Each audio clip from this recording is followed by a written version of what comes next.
Myles, I'll tell you why, in my opinion, there are no more unbeatens, and why, in my opinion, this year is a little bit different than the average year in the NFL. I think you can look at every team in the NFL right now, even the ones that you think right now are, the preeminent teams. All right, so I think you could look at every team and you could say, man, I don't know about this. I don't know about that. Let's just take three of them. Number one, the Kansas City Chiefs. I think normally you would say Kansas City, Super Bowl, defending Super Bowl champions. They haven't been dominant, but they're really going to be good enough. Well, look, they have lost in the last 2 years two go-to receivers for Patrick Mahomes. Tyreek Hill, obviously, 2 years ago, and this past year, Juju Smith-Schuster. So now, this past week, they lose Justin Watson, who was their best yards per catch guy in that offense. He's not a franchise receiver. He's barely even a starting receiver for anyone in the NFL. But I think the one thing that worries me about Kansas City is they haven't found the go-to guy aside from Travis Kelce.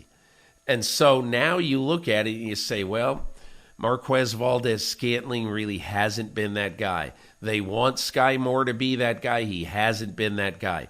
Rashee Rice, maybe he'll develop into that guy, but he's only 6 games into his career. And obviously Kadarius Toney has really been the same kind of inconsistent receiver that the Giants gave up on a year ago and Kansas City took for a relative song. But I think we would say, well, geez, Kansas City, by default almost, is the best team. And they've got this major question mark. And it's amazing to say it's Kansas City's defense that has really been keeping them at the top of the hill. If this was a regular Kansas City defensive effort, I don't know what we'd be saying right now. They might be 3-3. I don't know. So I look at every team. I look at the Buffalo Bills, and I wonder about the inconsistency and the penchant for, being this competitor who may have gotten in a little bit of a physical confrontation during the game with the Giants. Josh Allen hurt his shoulder. We'll see if that matters over the next few weeks. But Buffalo's offense has shown clearly it's no sure thing. San Francisco, the injuries on a physical team like the offense of the 49ers is. This is not an offense predicated on raw, unadulterated speed. This is a team that is predicated on playing physical and having the receivers be tough, physical guys. And obviously now with a couple of injuries on offense, that could come back to haunt them. And then, look, so then you say, well, what about the Miami Dolphins? They look, peerless right now. And yes, the one thing I really like about the Dolphins now is that they are getting their defense up to speed with Vic Fangio's scheme. So their defense is playing very well. But again, I'm not asking for this. I'm simply saying that we just don't know right now if Tua Tagovailoa and Tyreek Hill, who both have had signs of being nicked up over the last several years, obviously, we don't know if they can stay healthy the whole way. And the last team I'll just bring up just quickly is the Detroit Lions. As I started to think about this before the show, Myles, the Lions don't have a lot of weaknesses right now. They're playing really good on defense. They have an answer for everything on offense. Jared Goff is playing great over the last 12 months. And look, I don't mean to, say this team is sort of creeping up on people, but let's think for a minute. This team is 13-3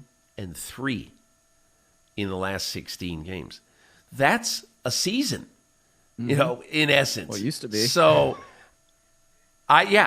I don't even know if I can look at the Lions and say, well, geez, they might not be any good. So I don't know. I look at all of these teams and I see a very big flaw in every one of them. And that's why, as we sit here 6 weeks into the season, somebody asked me today who's going to get to the Super Bowl. I say, I'm going to flip about 7 coins. I just really have no idea. Yeah, but I think you have, though, named the teams that really are going to be in the mix for the Super Bowl. And, I didn't necessarily expect to think this at this point, but right now I feel comfortable saying that the Detroit Lions are the second best team in the NFC behind the San Francisco 49ers. I do. I mean, the Eagles, they've won most of their games, but they are no longer unbeaten. But, I mean, they have been flawed. Their offense has not been smooth throughout the entire course of the first, third of the 2023 season. And look, I'm not a guarantee guy, but I am, 99.5% certain that Ben Johnson is going to have his pick of jobs in the 2024 head coaching cycle. Ben Johnson, of course, being the Lions offensive coordinator. So that's a really, really good team. And what they just did to Tampa Bay, a team where Baker Mayfield comes into the game on fire on third down, and they hold them to 2-12 defensively. I mean, the defense in Detroit has been a liability early on in the Campbell and Brad Holmes regime, and they have absolutely fixed that thing. And so last year when Dan Campbell said Aaron Glenn is a part of the solution, clearly he is their defensive coordinator. So I've been really impressed by the Lions, but I agree with you. There are so many different flaws on these different teams. And I guess the one thing I would say about Kansas City is they have to be hoping that Rashee Rice can take the steps necessary early in order to fill that role that Juju Smith-Schuster left, because they need it. They really need it. And you've seen flashes that Rice can kind of be that guy. He's got to start getting that ball high and tight instead of holding it like a loaf of bread, so he's going to get peanut punched. But I think that there are things to build upon with him in Patrick Mahomes and their chemistry. Just 2 other quick things about teams right now. The 49ers, I think it'd be easy to say about Brock Purdy, he wasn't that good. I can't erase 13 games that I've seen with one where Brock Purdy looked terrible. And he looked terrible to a large degree when his weapons weren't there and when he's getting chased all over creation. You know what I found interesting? So last Sunday, I'm in the locker room after the 49ers and the Cowboys, and Trent Williams is talking about, well, let's not get that excited. We got to go to Cleveland next week, and they got one of the best football players in the league. He kept bringing up Myles Garrett, rightfully so, because Myles Garrett really had a huge impact on this game. But how amazing is it when you think about it, Myles, that honestly, the Cleveland Browns defense, that San Francisco played 2 defenses that you would think both are top 5 in the league in consecutive weeks. Dallas, number 1, Cleveland, number 2. Dallas, they just shredded from the jump. Cleveland, everything was a problem. Everything was difficult. And I just said to myself, it's amazing, but when you're a player, and I just kept thinking of Trent Williams' words on Sunday watching that game. When you're a player, we can sit on the outside world and just say, well, they're going to find a way to beat Cleveland. Don't worry about it, blah, blah, blah. But unless you have some offensive answers to that voracious front 7. And also the best cover corner, I used some next-gen numbers in my column on Monday. The best cover corner in the league this year has been Denzel Ward. And so those are things you really have to overcome.